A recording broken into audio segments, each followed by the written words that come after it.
West Ham never fail to deliver a story for you, particularly doing this type of YouTube stuff. Honestly, there's just so much, and it's constant. Sometimes we ask for video ideas. I tell you what, the last couple of days hasn't been one of them. The content of this video's changed so much in the last 12 hours because the West Ham news, particularly pertaining to one story, and that is the signing of Luis Guilherme, has just changed an incredible amount. And it has to be said that so much negative news came out. It was really hard not to believe that somebody was driving this stuff. It was really, really bad. Look, before I get to that, I've just finished watching England play. Jarrod Bowen played. I thought he played really well. Don't know what you thought about it, but it's always difficult to know who's going to make the cut when Gareth Southgate trims his squad down. But I was just watching England play and I thought, what an incredible embarrassment of riches. And, some of the best players weren't even featuring, obviously, in this game. But I thought Bowen played well. He was really unlucky not to get his goal at the end. Did you see him? He sort of... I think he felt that he probably needed to celebrate, so he did when Harry Kane scored the goal at the end, but he was gutted because I thought he shot. He made a really good shot. I think it was possibly Conor Gallagher set him up, and it was a first-time left-foot shot. Konsa got in the way. It was a bit of a ricochet, a bit of pinball in there, and Harry Kane finished it off. I think it was a bit of a case of, go on, Harry. Denied his first ever international goal, but I thought he played really, really well. He's not wasteful, Bowen, is he? Everything he does is very, very efficient. There's other types of players, maybe players that dwell on the ball a little bit more, have got a trick, a step over, all that type of stuff.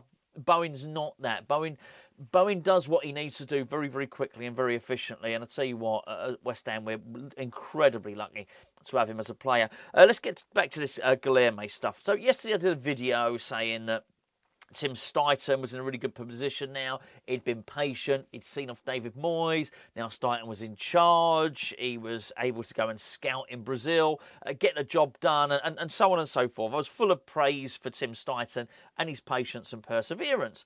Well, I tell you what, if I'd have done this video like sort of 12 hours later, I would have been reporting that Tim Steidten's Brazilian experiment... Tim Steidten's Brazilian has failed. We'll do Manscaped later. Because it had been suggested that not only had the Luis Guilherme deal been scuppered, but the Bruno one had as well.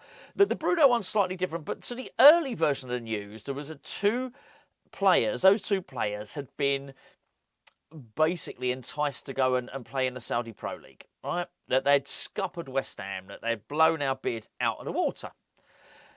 I guess there's nothing you can do about that if that's the truth. If a Saudi club come in and they want to give a player life-changing money, what can you do? There's nothing you can do about it. I don't ultimately blame the player, but particularly not somebody like Guilherme, who you don't know. There's so much poverty in Brazil. One move like that could take not just him, but his entire family, his children and his children's children, out of the favelas and out of poverty forever. Now, I don't know. I'm not going to suggest for a second that I know for definite that Guilherme comes from the favelas, but you do know that there's obviously abject poverty in Brazil. So I would never blame a player for doing that. However, then some other stories started to circulate. But at this point, you've got to understand, I'm thinking, this don't look great on Steidten. Because Steidten's been scouting in Brazil extensively for a few months now. We covered this all yesterday. It does appear that his three targets were Guilherme, Bruno and Wesley. And it just looked at one point yesterday, you're going to get none of them.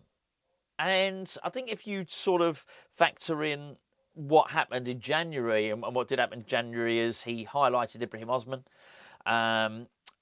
tried to sign him, went to start negotiating, but was negotiating with the wrong agent. And then, so we hear, David Sullivan pulled the plug on the deal. That didn't look great either.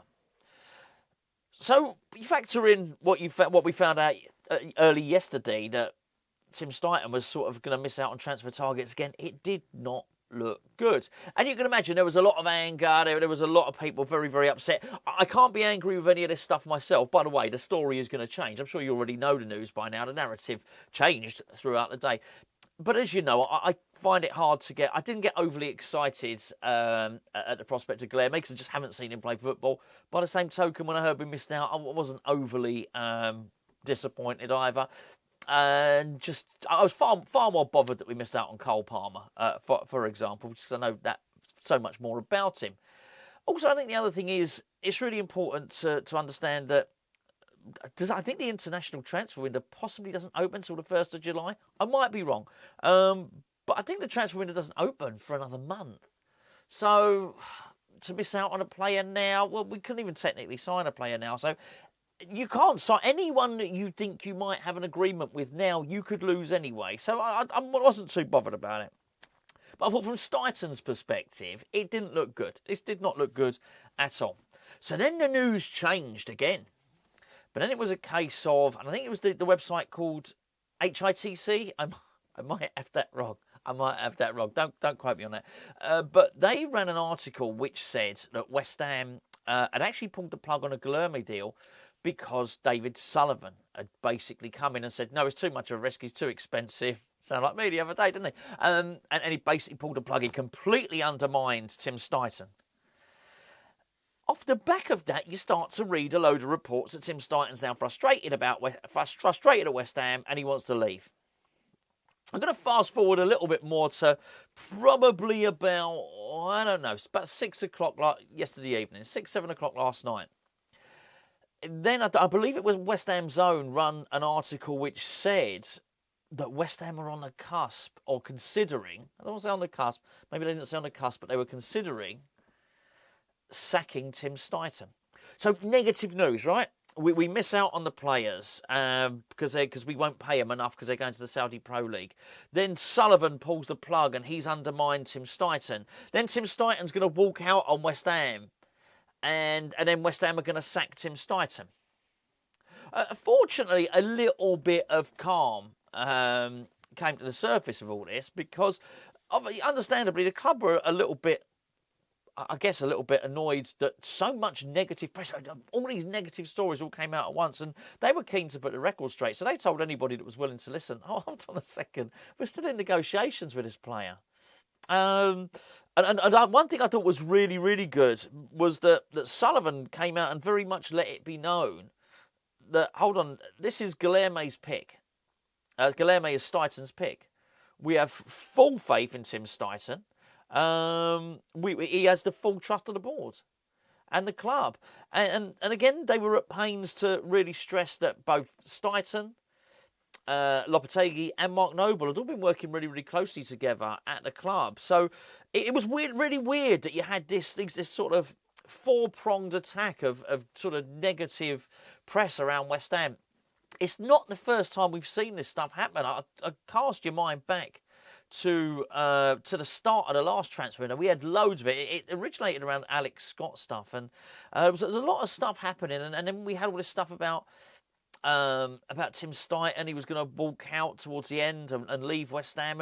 And what was clear was that Steidten was always planning for the long term with West Ham, and West Ham were planning for the long term with Steidten. So all that old crap has turned out not to be true. So it just seemed like there was a load of it happened yesterday. Now, the truth of the matter is West Ham may or may not get this Guilherme. But it got made to sound a lot worse than it actually was yesterday. So, what did they come out? Well, they didn't come out and say, it's sort of like unofficial, don't quote me on this is what the club are saying, don't quote me on this, and sources close to the club and associates close to the deal called it fake news and mischief making. Wow, I mean, that's quite something, isn't it? For a club to say that. But anyway, apparently it's all harmonious. They're right behind Tim Steidten. Guilherme's Tim Steidten's man. The club are backing him. I say the deal is still on. That's what you hear. But and I think the club said they're hopeful. They're hopeful of the deal going through. That's what they want. They want the deal to go through. But there are other clubs who are obviously interested, and other clubs will come in and try and poach this. I was going to call him a speedster. He is a speedster, isn't he? Because the other thing that came out yesterday, we're hearing a lot of this stuff, was that Guilherme is like the second fastest player in world football. This stuff is really hard to measure, by the way. And I knew this stuff was hard to measure a long, long time ago when it was said that Theo Walcott in his prime wasn't even the fastest player. I can't remember who it was, but Theo Walcott was not the fastest player at Southampton. It was somebody else in the midfield, a right plodder, who statistically had been measured over the course of the season and over 6 or 7 yards was faster than Theo Walcott. Well, anyone that's ever saw the 17-year-old Theo Walcott run will tell you he was faster than anyone else on the football pitch. So I never trusted that stuff. I've always been interested to know who's the fastest player, though, and I in many respects, it's something I'd like to see. I'd pay to see that. Whoever you think the fastest players are, put some spikes on them, do a 60-metre sprint. Be very, very interested to see that. But anyway, we don't know that, but you get an idea. Your eyes tell you who's bloody quick, right? So Kylian Mbappe's bloody quick, right? Mo Salah is quick. this stuff. So anyway, apparently they've measured it. And Luis Guilherme is faster than Mo Salah and equally as quick as Kylian Mbappe. Who knows? But he does look fast. And as somebody that sort of spent the last... I don't know. We've been doing Hammers Chat now since sort of 2015, haven't we? But certainly the last 5 or 6 years complaining that we have a lack of pace in the team. Not so much last season, to be fair.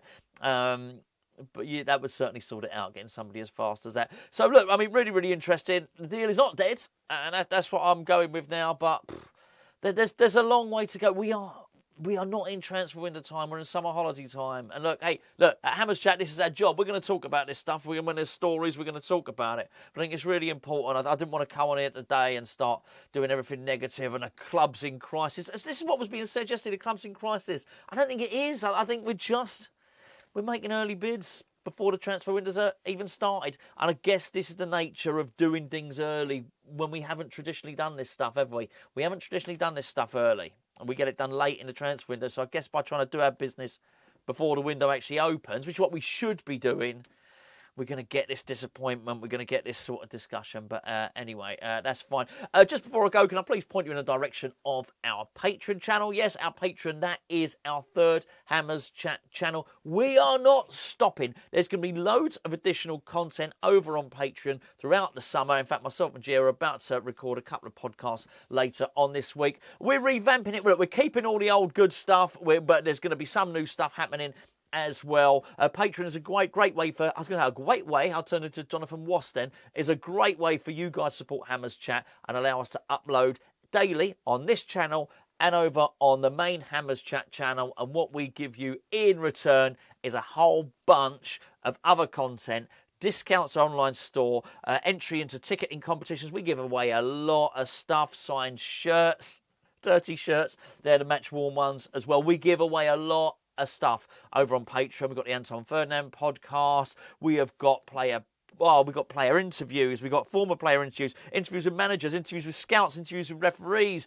podcast, videos galore. The link's in the description below. It's patreon.com/Hammers Chat. We'd really, really appreciate your support. There are 3 different tiers. But if you just want to stick your toe in the water, test it out, there is a 7-day free trial. But once you sign up to it, if you don't like it, you've got to make sure you cancel it. Otherwise, it will automatically turn into a subscription. Right, I'm going to go now, nice and relaxed, no crisis, and we are still, apparently, on the trail of Luis Guilherme, although it does appear that old Bruno, big old Frank there, he's been a bit greedy. I don't think we're getting him.